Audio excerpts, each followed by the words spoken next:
Get started. It's about 12:10. The meeting is being recorded, and just wanted to welcome everyone to the second of a series of mental health speakers offered by Rotary District 6440. For those of you who don't know me, I'm Mary Bach, a member of the Glenview Sunrise Club and immediate past district governor. So 5 seconds on the mental health speakers series. This is a part of our district mental health task force, which will present a mental health topic every month, Mental Health Mondays, on the first Monday of the month at 12 o'clock via Zoom. As you can tell, we're still working out a little bit of the links and the QR codes to get the word out to the entire district, as well as non-Rotarians who might be interested. But if you go to the mental health page on the district website, you can see a full lineup of speakers through June of next year. We're always looking for more people to join the task force with your ideas and your initiatives. You can also, as I said, see some of the other resources that we have out there. The next meeting of the mental health task force, by the way, will be next Tuesday at 12 o'clock noon via Zoom. People who have registered for the committee have gotten an invitation. However, if you are interested in joining just to sit in, if not to make a full commitment, contact me or Jillian Garcia, who's our administrator. So Meg Kissinger is our speaker this month, and I know Meg for about a year now, I guess. I actually knew her longer ago, but we didn't really know that we knew each other. So we have some deep connections. Meg is an investigative reporter for the Milwaukee Journal-Sentinel. She specializes in writing about mental illness. Her work on the housing conditions of people with chronic mental health illness led to the creation of more than 600 new housing units in Milwaukee. So action following work. She's a Pulitzer Prize finalist and has won a lot of other accolades, including 2 George Polk Awards, the Robert F. Kennedy Award, Investigative Reporters and Editors, and National Journalism Awards. She teaches, no surprise, investigative reporting at Columbia Journalism School and has been a visiting professor at DePaul University. While You Were Out begins as the mental... Oh. I know that's another speaker. Hold on. I will take care of that. I apologize. Mary, I'm also receiving emails and I can start to address people's concerns. Thank you. I just got Sharon Weingarten and Mariana Zeidler. So if you could share with them. So While You Were Out is Meg's book, which is a personal story of one family's struggles, her family, with mental illness and suicide, and the silence, the stigma, and the shame of living in a family that was outwardly perfect, but suffering behind that facade. But it then opens outward as Meg describes how childhood tragedy catalyzed her interest in journalism, focusing on exposing our country's flawed mental health care programs. So it's a memoir, but it's also the work of an investigative reporter. And it explores the consequences of shame, the havoc of the public policy that we have, and the hope offered by new treatment. For those of you who were at the Rotary District Conference in April, Meg was one of our keynote speakers. She was interviewed by past Rotary Director Valerie Wafer, who also opened up about her challenges in mental health with a mother who had committed suicide. So her openness to discuss her personal experiences was emotional and impactful, and I'm so pleased to be able to bring Meg back, albeit in a car. Welcome back, Meg Kissinger. Yeah, Mary, it's always good to be with you, and I am, as I said, just so grateful for this opportunity. And yeah, apologies for being in a car. I went to a book talk this morning, and it went on and on and on, but I couldn't cut them off because these conversations are so rich and they're so soulful. And it was a 100% of the reason why I wrote this book. And this last year, so Mary, yeah, you and I first started talking about a year ago, right after the book came out. And do I remember right that you were in Nancy's class, my sister Nancy's class? I was in Nancy Kissinger's class at Yeah. Richmond High School in Wilmette. Yes. Right. And so, but wow, oh wow, so the book has been out for 13 months, but I am telling you, every day I get some outreach, of somebody who's read the book and wants to talk about it, or inviting me to their book club. Now I'm doing some kind of corporate training. Even I did something for Target employees. We had 900 people on the call. I'm doing something for Google of Chicago later this month.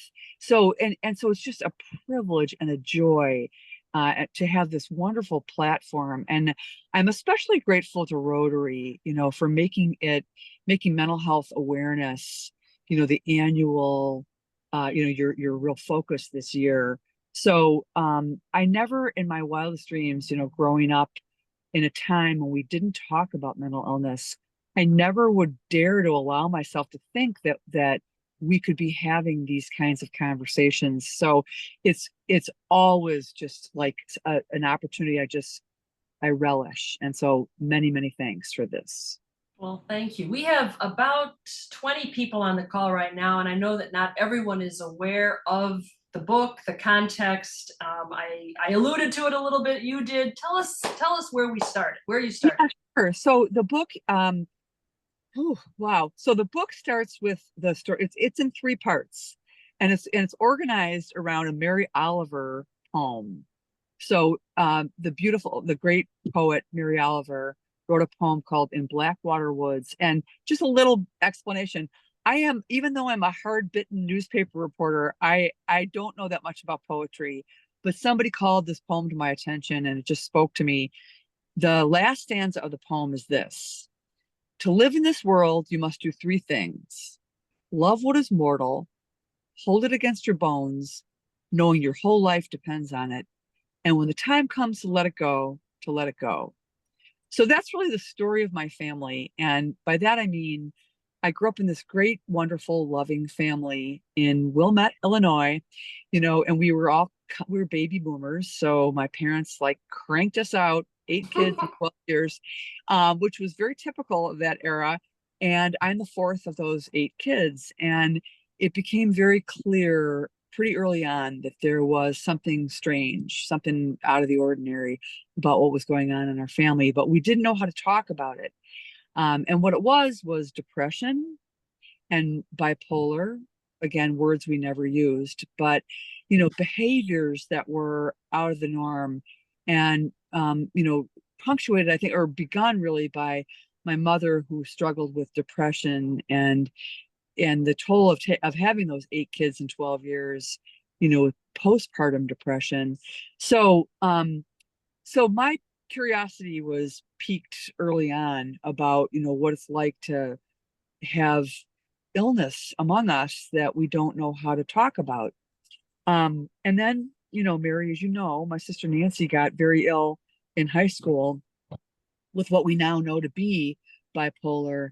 And she struggled very mightily for years with very just debilitating depression, followed by periods of mania, which only exacerbated her depression. Anyway, she ended up dying by suicide in 1978. And on the night that she died, my dad called us all into the living room and told us, if anybody asks, this was an accident. And he said that because he was ashamed and he was afraid. And, we grew up Catholic. He was worried that we wouldn't be able to have a mass or a burial for Nancy in the family burial plot. So, it was ingrained in us very early that mental illness is something to be ashamed of. And what I would come to realize, over the course of my life is that shame is toxic, and shame does nothing good but breed more illness. And sure enough, my youngest brother, Danny, when his mental illness began to show, I believe those words of my dad were ringing in his ear, and he just squished down, stuffed down the mental illness that was bubbling up. And he ended up also taking his own life. So after his death, by now I'm a grown ass lady, and I'm a newspaper reporter. And I just thought, okay, this is outrageous. Why is it that this country, and why is it that our family, and why is it that this country doesn't treat mental illness in the same way that it does other illnesses? And to me, that seemed like a big scandal. So I was lucky enough that I worked at a newspaper that allowed me the opportunity to go all over the place and write these stories, which I did for 25 years. Anyway, so that led me to Columbia University and teaching investigative reporting, which led me to writing this book. Because I thought, okay, the one story that I haven't told is a story near and dear to my heart, and that's the story of my own family. And how is it that this legacy of shame, has led us down this bad path? And what can we do to educate and inform and enlighten and encourage other families to not be ashamed? Because what you probably know, and what I certainly know, is that nobody wants to be mentally ill. Nobody wants to be depressed. Nobody wants to be isolated or alone, lonely, or scared. But those are all kind of hallmarks of what it looks like to have mental illness. So that's what this book does. This book looks first at my family, and then at my career as a journalist. I tell the readers, what I know about how our system in America is broken, that entities don't talk to one another. The insurance companies are too quick to deny claims. Pharmaceutical companies don't work robustly enough in providing as good a medications as they can, and that there remains among us great discrimination against people with mental illness. And then finally, the last two chapters of the book, I provide some hope, because I am at my core an optimistic person. And I ask each of my surviving brothers and sisters, what got them through, and what advice they have. And then I point to some projects or some programs that are actually working, and I glom on to what is it that each of us can do to make our mental health system better. I have so many questions, and we have so little time. We could probably go on all day, and Right. you probably get stopped by some law enforcement person wondering why you stopped on the side of the road. So tell us about your siblings. How did they grow to recognize the mental illness in your family, and how did they give you permission to write the book and to share the light, while shining a light on themselves and what they did during those times? Yeah, Mary, because that this book doesn't hold anything back. I mean, there are some there are some scenes in there, I just tell it the way it is, because there's no sense in sanitizing this and sugarcoating it. I mean, if you're going to bear witness, and that's what we're doing here, we're bearing witness to this is what families go through, in service of having other families feel less alone. So how I got them to sign on to it, is that they're good people. My brothers and sisters are loving, wonderful people. We're also old. I'm 67 and my oldest sister is 72. So we run the gamut from 60 to 72. We've been around the block. We've been dinged up by the scars and slings, of mental illness. And so we want to share our story, to help other people. And to, again, just be like that candle in the window. So I was lucky that they agreed with my hope, with my mission, that telling our story would be a powerful way to get others talking. And wowza, I can tell you that it surely has. I mean, as I said, I am busier than a one-legged man in an ass-kicking contest, as my dad used to say, I'm all day long, I am out talking about this book and ways that we can come together and have these conversations that we didn't used to have. So I know there's conversation about bearing witness, which is the choice and the role that you, or the path that you have taken. But is there too much shame and blame that can come out of that? If is it somehow made normal to that suicide is normal? How do you strike the balance between telling the story Right. as it was, as it is, Yeah. without fueling the idea that this is an okay way to go? Right. Yeah. No, that's a great question, Mary. And never do I ever glamorize, in my role as a journalist and then later a journalism educator, I'm very careful not to glamorize or in any way encourage, certainly the act of suicide, but also to give any kind of indication that it's okay.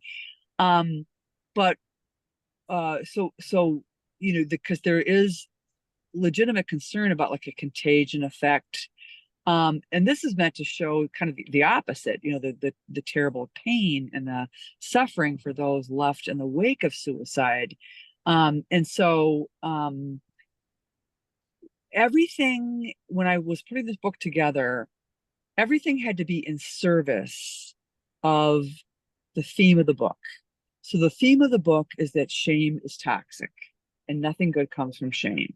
So I didn't want to relate the stories of the deaths of my brother and sister or the episodes of mental illness among other people in the family as a prurient way, kind of like tragedy porn, if you will. Never would it be that. It was always couched in terms of this is the reality of good people, of people with mental illness are not monsters. They're not one-dimensional people. They are fully human with good qualities that we all have and qualities that are not so good. But first and foremost, it's an illness. Again, mental illness is not a choice. It's not a character flaw. It's not the byproduct of bad parenting. It's an illness. And so until we have these rich, robust conversations about an illness like bipolar or schizophrenia or depression, we're not going to be able to get on top of it. By not talking about it, we don't understand it. So, like that was back in the old days, people didn't talk about cancer. That was referred to as the C word. Well, how the heck are you going to come up with cures for cancer if you don't catalog the symptoms or um, the patient notes? Same thing with mental illness. We need to be reporting these things, and not in an effort to normalize it, but an effort to understand it. Mhm. So what are your best suggestions for opening up the conversation, starting the conversation when you feel that when you feel there's a need? Right. I get asked this all the time, and it's my very favorite question. What can we do? Because sometimes it seems like it's overwhelming, that this is so crushing. I think especially in the post-COVID era, I started writing this book. I got the contract to write the book on March 13th of 2020. So the very day that the whole world shut down from COVID. So this book was in the works, well before the COVID epidemic hit. But then here it came, and that, I think, in so many ways engendered an empathy, among us that we didn't previously have. And so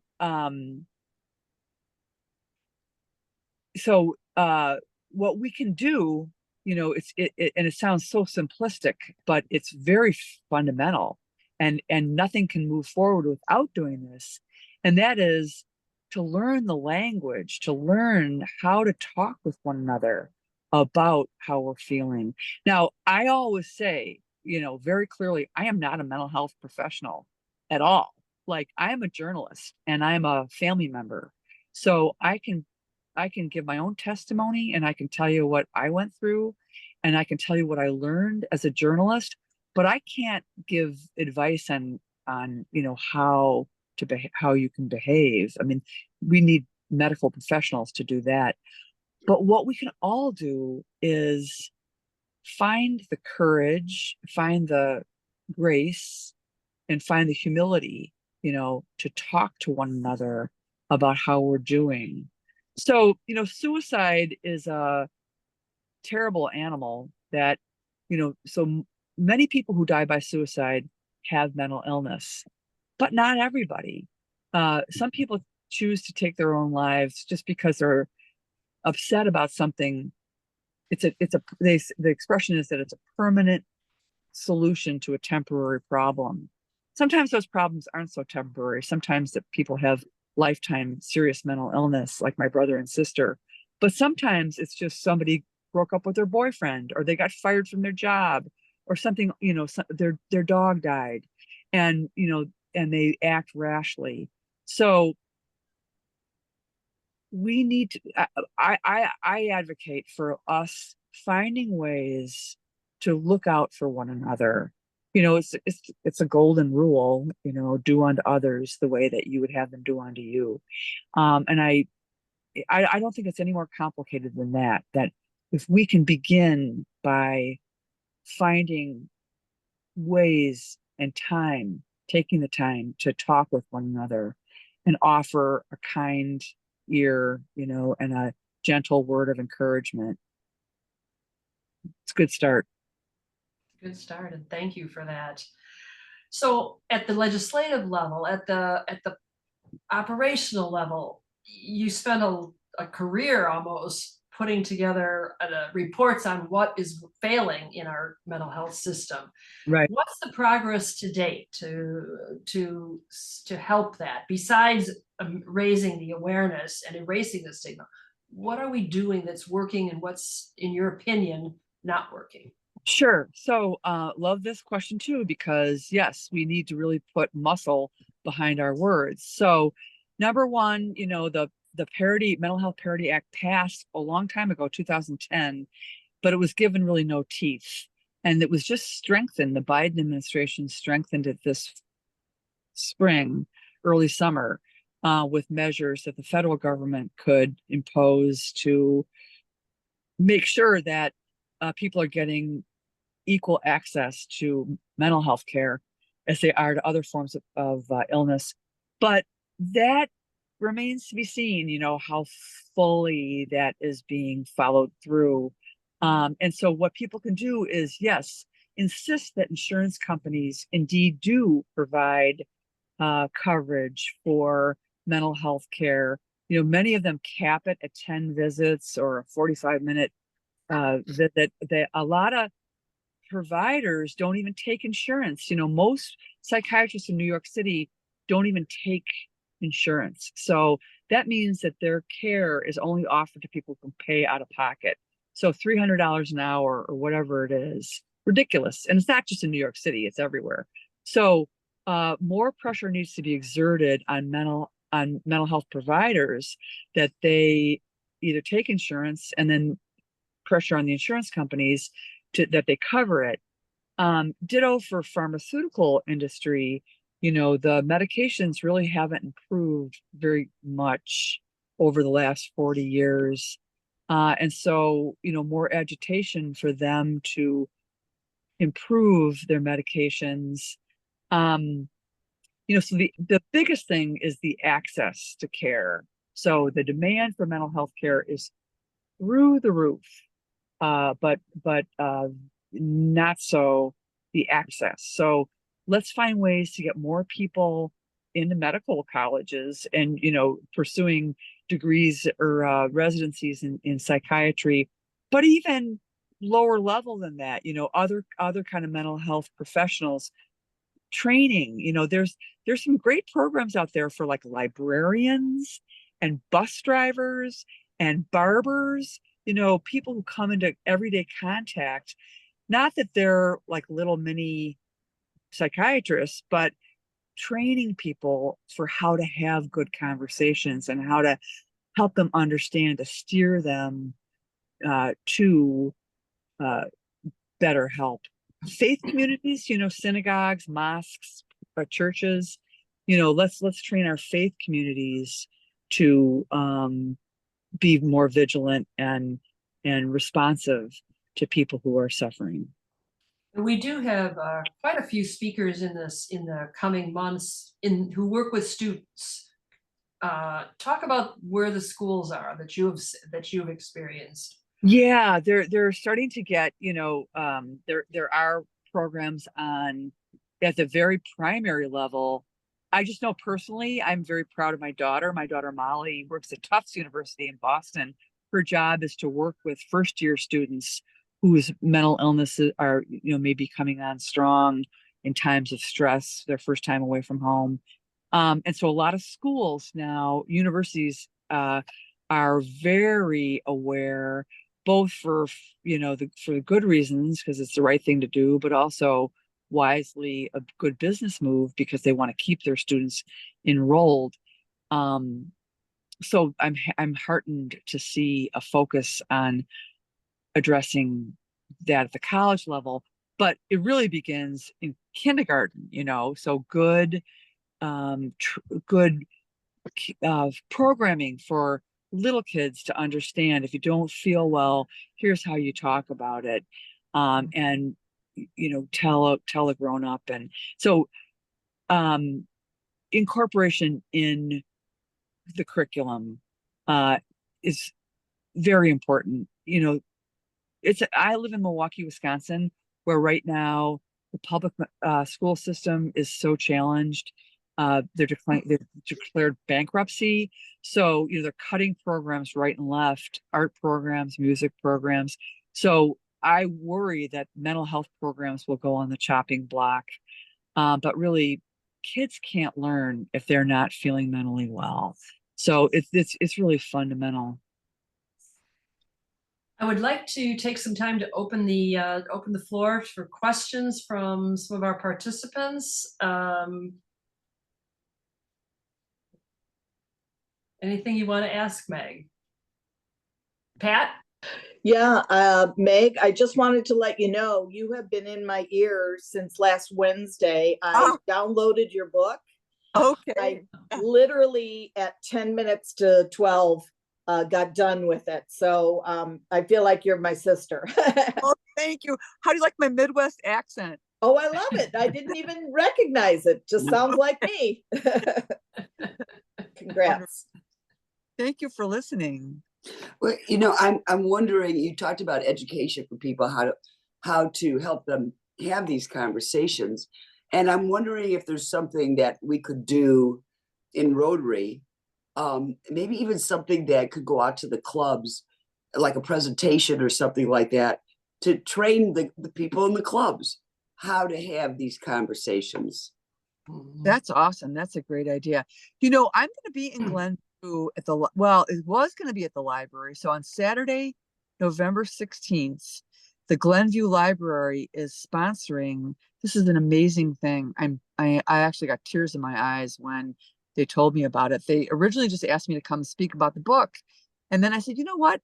Like, instead of just hawking my book, let's find ways to get people, really like plugged into the system and to know what is available, what programs are out there, and what agencies are doing. And so it's a whole mental health fair. And it's going to be, I think it starts at 1:00. It's on Saturday, November. I've got it at 2 to 4. You stole my thunder at the end. It's November 16th, Saturday. Yeah. And it's from 2 to 4. And the Family Service Center, one of the directors of Family Service Center, which is an organization supported by quite a number of our Rotary clubs. Renee Dominguez is going to be the interviewer, and like I said, I just found out about it, but there will be a lot of other resources there. So I encourage people to to consider that. And the Glenview Park Center is, I think, just because it's a larger venue. I think that's They had a lot of interest in it, and I'm delighted. I mean, delighted is way too wimpy of a word, I am just like so grateful and heartened that they're having all these agencies coming and talking about what they can do. So to the questioner's point, yes, like the more training we can give one another about about how to talk about this, how to identify people who are struggling at all age levels, of course, starting from very little on. I think so much about what life would have been, how life would have been so much different. If my sister Nancy, who started acting out when she was really in grade school, my parents, I think, just thought she was being naughty, and the nuns certainly thought that. And she was scolded. And, I'm not blaming my mom and dad because they were very loving, good people. But I just think like how misunderstood people with burgeoning mental illness are. And if we can get to them younger and understand them and give them better tools to express themselves and give them, good skill sets, like just all the tragedy that could be averted. I have Meg, hi. Actually, my book club is, my Northbrook and Glenview book club is listening to your book right now, and we're meeting, and most of us will be attending the Glenview event. So really nice to chat with you. I was really inspired by your book. I'm squarely in the middle of what we're, being called now the sandwich generation, right? So I grew up doing with my children who are teenagers now. It was very easy in the schools to talk about what they needed and the support they needed. I'm experiencing on the flip side, where I think my parents and the extended family, similar large Catholic families out east, didn't have, and now. Do you have any thoughts on how to broach that tricky conversation with someone who didn't grow up with it? And I don't think it's too late to maybe benefit from some of the resources. Yeah, I think so. The older generation just has such a tough time with this because, our kids now, like I mentioned this in the book, but the class that I teach at Columbia University is about, the failures of the mental health system. And I couldn't get my students to shut up about their own mental health challenges. And I'm like, people, this is not a drum circle. This is an investigative reporting class. But the older people, struggle, I think because that wasn't in their background. So I guess, it's just I've had a couple people, this is completely self-serving what I'm about to say. I've had a couple people tell me that they gave their mom and dad a copy of my book because, I'm a baby boomer, I'm 67 years old, maybe they could acknowledge something from their own childhood that rang, familiar from reading my book. But that said, just however you can get it across that it's very human, that we all struggle. We are all in one way or another at one time or another broken, and that we all, need help.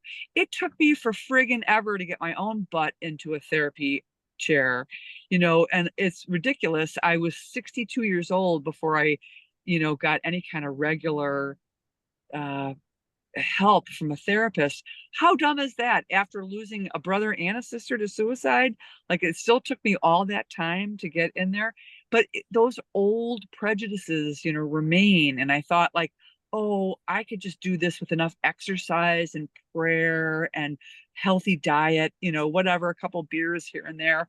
No, I needed more than that. And it's such a relief now to be able to just say that with all confidence and no shame. Shame is not going to help you. Thank you, Sharon. Yeah, Meg, it's an honor to meet you. Actually, I was at the NAMI event and saw you in person. I wanted to share with you, and I'm going to send this to Mary because she has a direct line of communication with you. You had a link. There was a link to reach you, and I don't know if it did or not, but this year was our 21st year of a writing project I had for high school people called Right. What I Wish You Knew.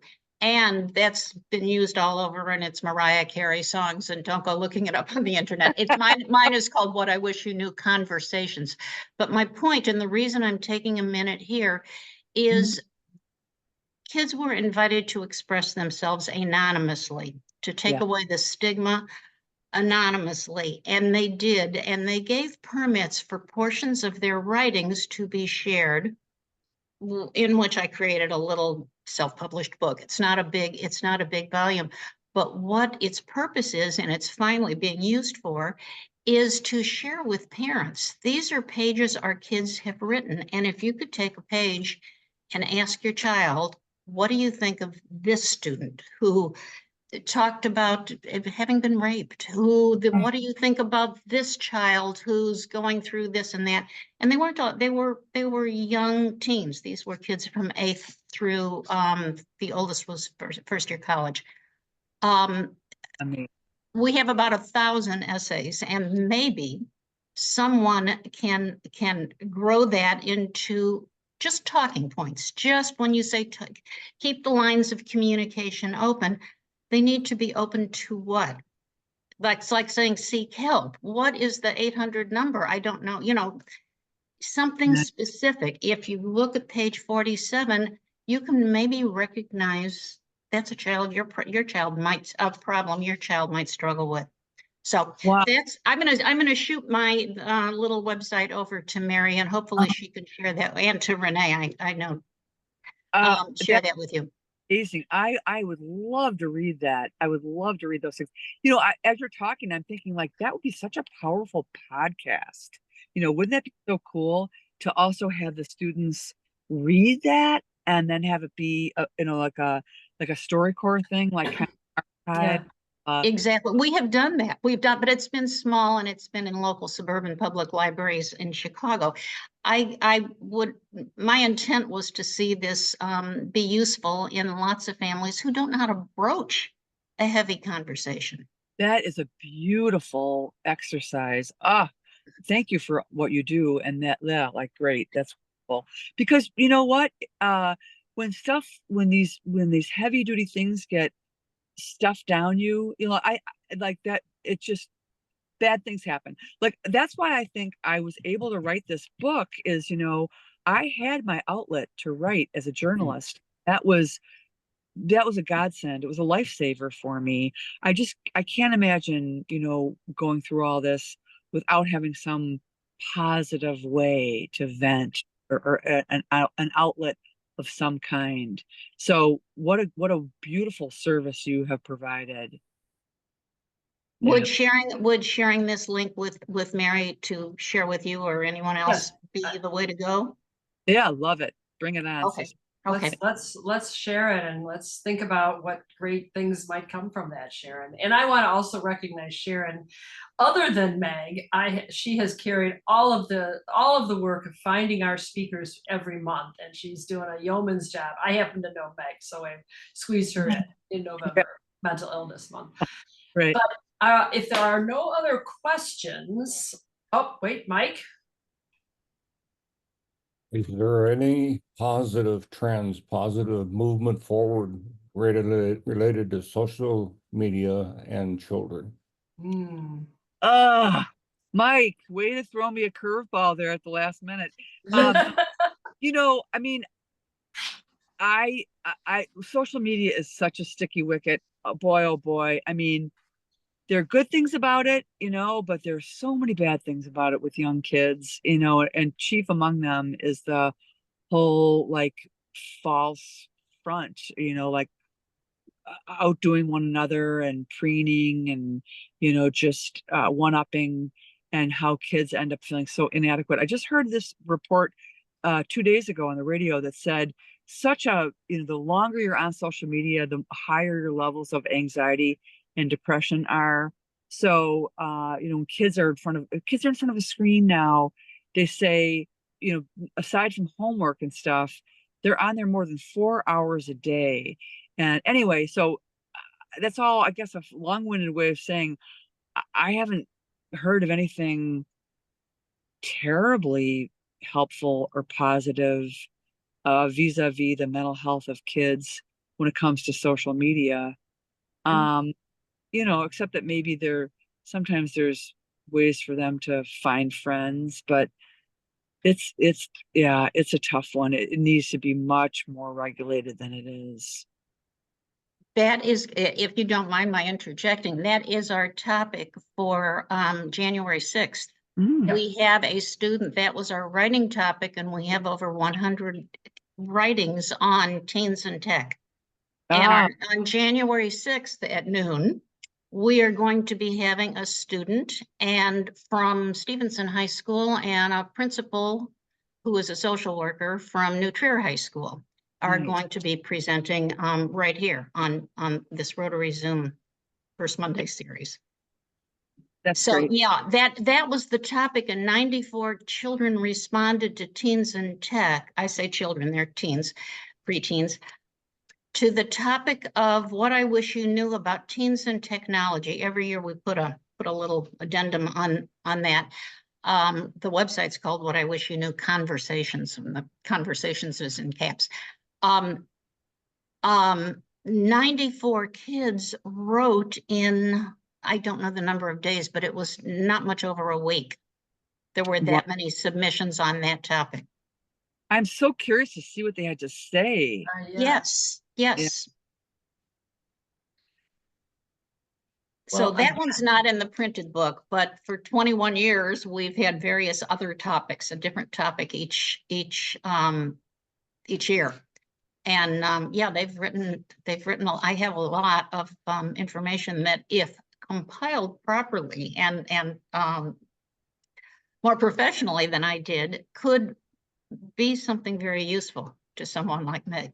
Can you give a little preview? Can you just say, I mean, are they in defense or like supportive of? In general, what you said was, I would say generally, make it go away. I can't concentrate. It's always coming at me. All those girls are airbrushed and they look good. And in contrast, I look terrible and it's making me horrible. And I'm starving, but I don't eat because I'm exercising because I'm trying to be thin. Over and over, that was abundantly clear. Wow, amazing. It wasn't 100, it wasn't 94 out of 94, but I'll bet it was 80 out of 94. Wow, amazing. Yeah, very powerful. That is stunning. Good for you. I apologize for the logistics today. We are still getting frantic texts and emails to get on, but the recording will be available. And Meg, maybe we'll have you back.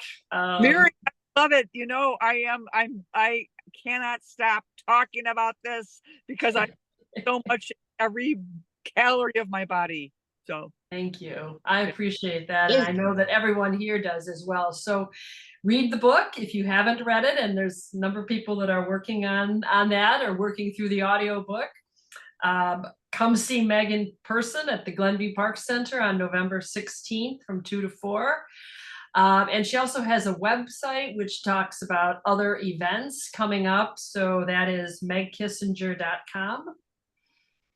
And I thank you, and we'll see you next month. Yeah, Sharon? I just had something easy to share. I was just thinking for $10. Rather than looking at my unwieldy, lengthy title, if you just Google Sharon Weingarten on Amazon, that was my book, so it comes right up. Yeah, for $10 you can read that many responses of kids and a little introduction about its purpose. Beautiful. I'm going to do it. Thank you, Sharon. I appreciate it. Right now. Exactly. Yep. All right. Well, thank you very much. And we'll all see you all soon. Stay well. Perfect. Thank you. And if you see something, say something. Yay. Great. Thank you so much. Bye.